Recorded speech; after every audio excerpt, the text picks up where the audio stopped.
Cyber অপরাধ সম্পর্কে সচেতনতার প্রচার নিউ ব্যারাকপুর থানায়। সাইবার অপরাধ রুখতে পুলিশি তৎপরতা। বর্তমান সময়ে সাইবার প্রতারণা বা সাইবার অপরাধের সংখ্যা দিন দিন বাড়ছে। ব্যারাকপুর পুলিশ কমিশনারেটের নিউ ব্যারাকপুর থানার উদ্যোগে বেশ কয়েক মাস ধরে শহরের বিভিন্ন গুরুত্বপূর্ণ এলাকায় স্কুল, কলেজ, বাজার চত্বরে পুলিশ ভ্যানে মাইকিং করে সচেতনতামূলক প্রচার।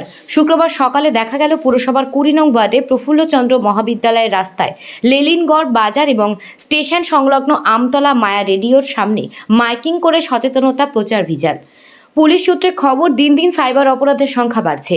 কখনো অচেনা নম্বর থেকে ভিডিও কল করে অশ্লীল ছবি দেখিয়ে টোপ দেওয়া হচ্ছে, কখনো ঋণ দেওয়ার নামে অনলাইনে চলছে প্রতারণা, আবার সোনার দোকানে ডেবিট কার্ড প্রতারণা, কোথাও সোশ্যাল মিডিয়ায় বিদেশিদের সঙ্গে বন্ধুত্ব পাতি নানা কৌশলে টাকা হাতিয়ে নেওয়া হচ্ছে।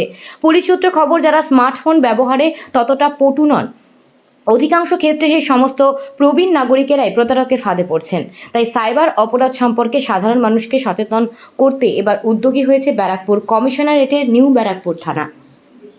থানার সঙ্গে সঙ্গে যোগাযোগ করবেন। নিউ ব্যারাকপুর থানার আমাদের নতুন সাইবার বন্ধু চালু হয়েছে। সাইবার বন্ধুরা আপনাদের সঙ্গে সঙ্গে অ্যাটেন্ড করবে, আপনাদের কমপ্লেন নেওয়া হবে এবং আপনাদের কমপ্লেন এনসিআরবি পোর্টালে রেজিস্টার করা হবে, যাতে করে আপনাদের টাকা যাতে আপনার ব্যাঙ্ক অ্যাকাউন্টে ফেরত পাওয়া হয় তার ব্যবস্থা করবে। তো এই হলো সাইবার সংক্রান্ত বিষয় নিয়ে আলোচনা। আর একটা বিষয় হলো যে ভারতীয়দের সাইবার জালিয়াতির শিকার হওয়া থেকে বাঁচার জন্য কয়েকটা উপদেশ দেওয়া হচ্ছে। নিজের মোবাইলে আসা কোনো প্রকার লিঙ্কে কোনো রকমভাবেই ক্লিক করবেন না।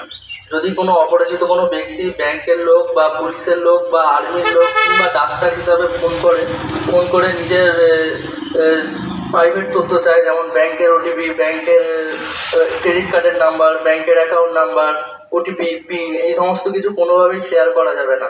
কোনো রকমভাবে সোশ্যাল মিডিয়াতে আসা কোনো রকম লিঙ্ক, যেমন ফেসবুক, হোয়াটসঅ্যাপ, ইনস্টাগ্রামে আজকে আমরা অনেক কিছু দেখতে পাচ্ছি যে থানায় বিভিন্ন কমপ্লেন আসছে এবং বেশিরভাগ দেখতে পাচ্ছি যে শিক্ষিত মানুষের অ্যাকাউন্ট থেকে টাকা চলে যাচ্ছে, যেমন শিক্ষক, তারপর ব্যাংকের কর্মী, অ্যাডভোকেট, হিউজ অ্যামাউন্ট ট্রান্সফার হয়ে যাচ্ছে, লাখ লাখ টাকা চলে যাচ্ছে এবং আমরা দীর্ঘদিন এই রকম ফ্রড বেড়ে চলেছে।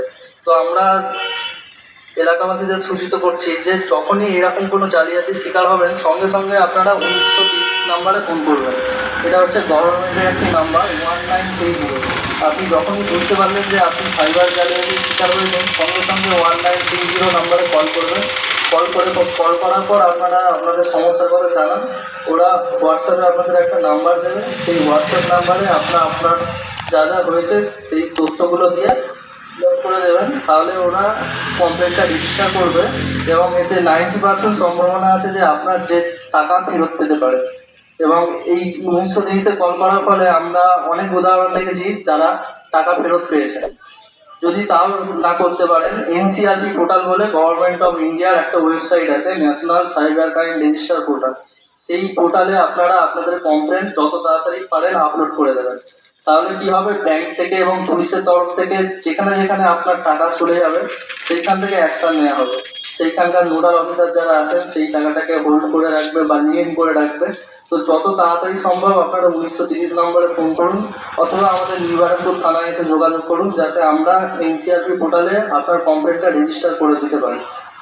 এখানে দেরি করা যাবে না, যত তাড়াতাড়ি আপনারা পারবেন রেজিস্টার করে ফেলবেন, ততই আপনাদের টাকা ফিরে পাওয়ার সম্ভাবনা প্রবল থাকবে। বিভিন্ন থানায়, ব্যারাকপুর কমিশনারেটের আন্ডারে বিভিন্ন থানায় এখন আলাদা করে সাইবার বন্ধু প্রকল্প চালু করা হয়েছে, যেখানে প্রত্যেকটা ইস্যুর জন্য একটা নোডাল অফিসার নিযুক্ত করা হয়েছে, যেখানে আপনারা সঙ্গে সঙ্গে আপনাদের কমপ্লেনের ওপর অ্যাকশন নেওয়া হচ্ছে এবং তাদের টাকা ফিরিয়ে দেওয়া হচ্ছে। তাহলে আপনারা কোনোভাবেই সাইবার জালিয়াতির শিকার হবেন না এবং যদি শিকার হয়ে পড়েন তাহলে সঙ্গে সঙ্গে 1930 নম্বরে কল করবেন, 1930 নাম্বারে কল